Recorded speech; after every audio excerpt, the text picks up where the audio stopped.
Hello everyone. So if you've been keeping up with Bethesda news, you'll know that they've gotten in a bit of a kerfuffle due to how they've been handling the re-releases of Doom. So all three of the classic games, Doom 1, 2, and 3, are coming to Switch, Xbox One, and PS4, which is great, for people who are nostalgic and want to replay these games, especially on Switch, portable experience and all that.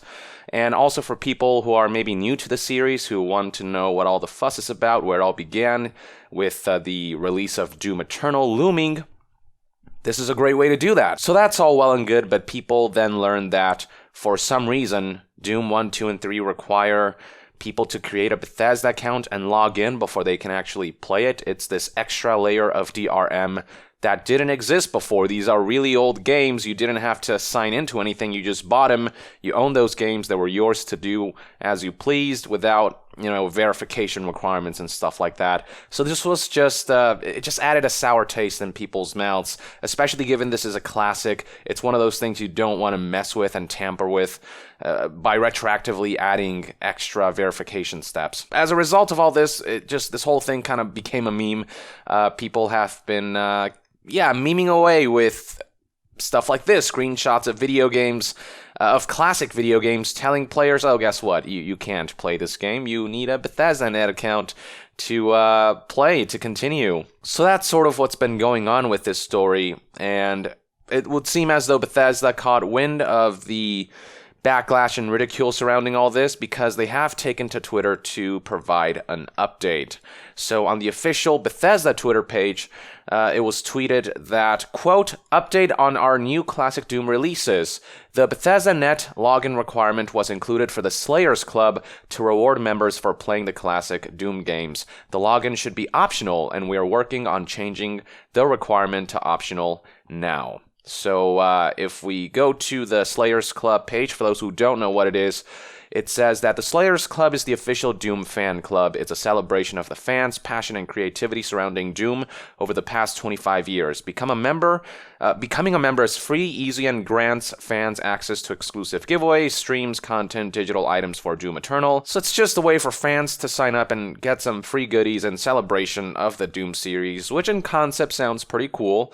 So I'm not sure how this all works. I haven't signed up for it and haven't engaged in it, but this is a cool plan, and they claim that the reason they wanted people to log in to the classic Doom games is so that they could take advantage of the Slayers Club rewards and all that. I don't know how they made the mistake of not making login optional. Apparently, that's what it was supposed to be, but by accident, they released versions of these games where the login was mandatory. And see, the sad part is, I don't know if I can believe Bethesda when they say that this was an accident, because it just, how do you accidentally program a game so that it mandatorily makes you log in, that you can't skip this step? Also worth noting is that this error message here is pretty specific in saying that a Bethesda net account is required to play this title. It doesn't say anything about you need a login so you can redeem rewards. So given the specificity of this error message, it seems like there was intent behind requiring Bethesda net accounts, requiring a login to play these games. Stuff like this doesn't just get written out by accident unless there was a specific goal behind it. And the goal here seems to be to, require a Bethesda net account to play this title. It all makes me wonder whether this Slayers Club excuse is something they're kind of making up right now, just to try to stave off backlash, or if this truly was what actually happened. It was just some accident where they're like, oh crap, wait, that's not how that was supposed to work. It was supposed to be an optional login. We'll fix that. Is that really their true intention?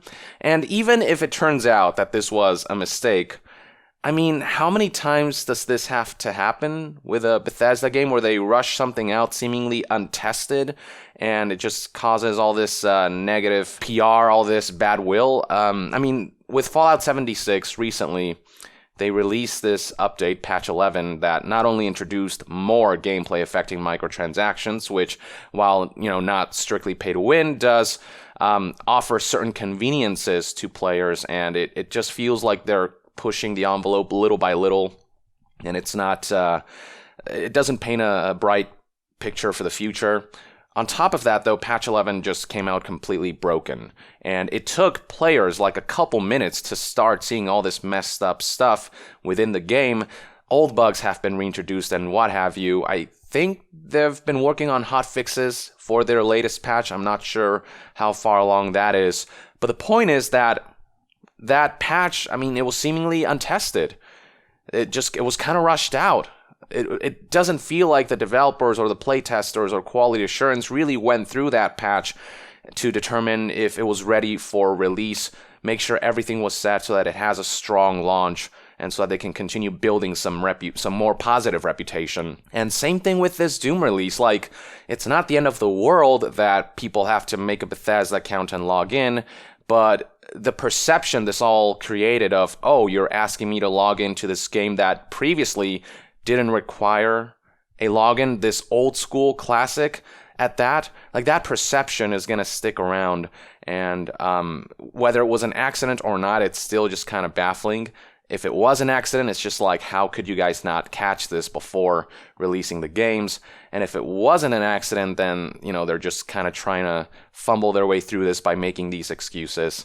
Either way, it's not a great look. Also keep in mind that on top of the login requirement, another issue that people have with the new re-releases is that right as these games were launched, the re-releases, the old versions of Doom and Doom 2 from Xbox Live Arcade, they've for some reason been kind of completely unlisted from their respective storefronts. So people who have those games, and if it turns out that they deleted it at some point, it means they can't re-download it because they're just no longer there. They don't exist anymore.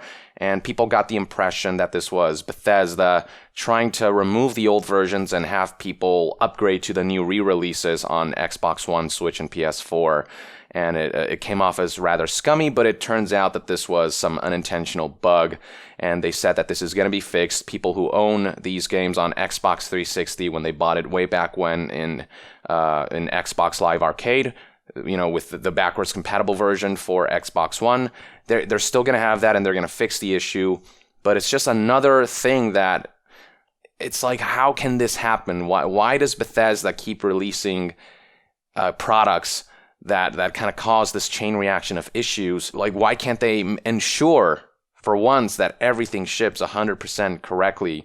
And, you know, one or two mistakes is fine, but this is consistent, and these errors are pretty prominent too. No game release is ever 100% perfect, but Bethesda really goes on the deep end in terms of some of the things they botch. But I'll give Bethesda credit for this. They did respond fairly quickly this time. People have been talking about the login requirement all day yesterday, and, you know, 24 hours later they came out with this tweet saying, okay guys, we have heard what's been going on, we're going to make sure we fix this. Though they can't give a time frame as to when exactly they'll patch this out. It says right here, we will update everyone when a fix is ready, whenever that may be. So yeah, I guess it'll require a bit of effort to ensure this is optional, which again tells me that there was some deliberate aspect to making the login screen mandatory, but maybe I'm just being conspiratorial with how I'm interpreting this.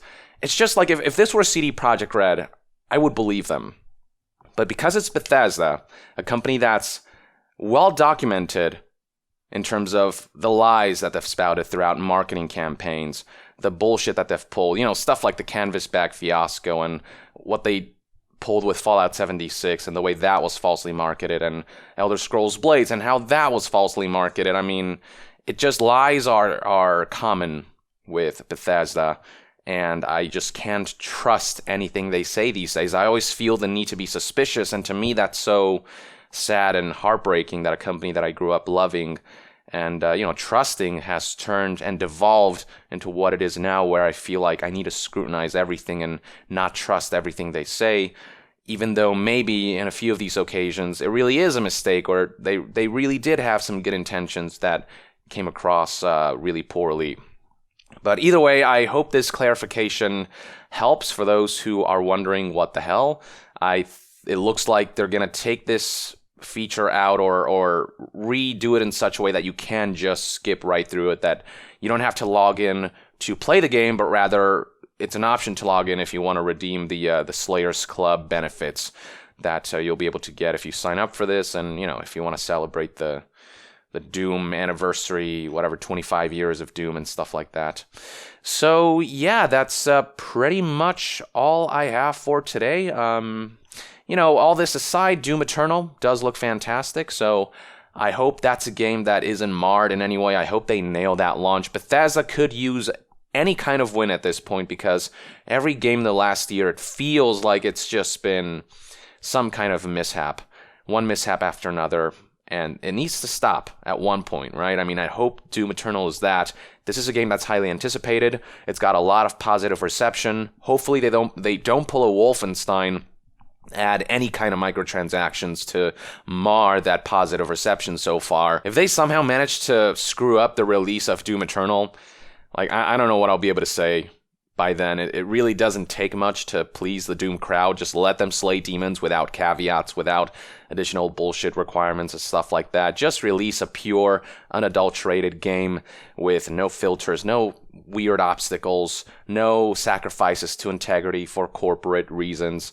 Just release a good-ass game and people will welcome that game with open arms. And if a company can do this continuously, if they can keep releasing games in such a way, that's when you start gaining some reputation. Like CD Projekt, their consistency is what's kept them on the map as a company, as the good guys of the games industry. They're consistently great in terms of how they treat consumers, how they release their products, the integrity that they maintain, the passion that they have for ensuring that the products they release are exactly what they would want to be sold as consumers. So there you have it, folks, a clarification from Bethesda, a response at the very least on that front. Let me know what your take is on this in the comments below. Let me know if you've picked up copies of Doom 1, 2, and 3 on any of these respective consoles. And yeah, let me know what your take is on Doom Eternal, whether you're looking forward to that. And to be further updated on all things gaming news, reviews, and discussions, stay tuned right here on Young Yeah. I'll see you guys next time. Young out.